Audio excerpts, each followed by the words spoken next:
Chapter 3. Villages. Abstract.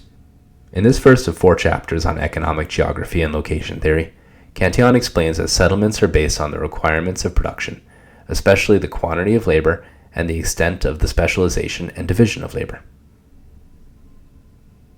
However the land is used, whether pasture, wheat, vineyards, etc., the farmers or laborers who carry on the work must live nearby.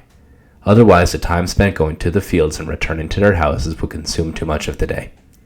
Hence the necessity for villages widespread in all the countryside and cultivated lands, where there also must be enough blacksmiths and wagon makers for tools, plows, and carts that are needed, especially when the village is far from the towns.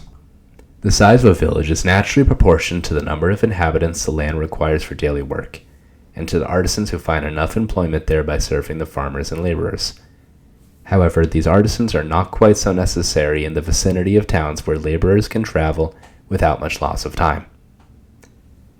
If one or more property owners reside in the village, the number of inhabitants will be greater in proportion to the domestic servants and artisans attracted there, and inns will be established for the convenience of the domestic servants and workmen who earn a living from the property owners.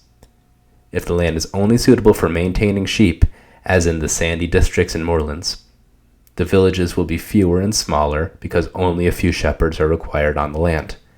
If the land consists of sandy soil, where only trees grow, and there is no grass for livestock, and it is distant from towns and rivers, the trees will be useless for consumption.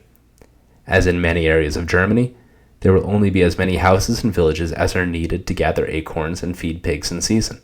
And, if the land is sterile, there will be no villages or inhabitants.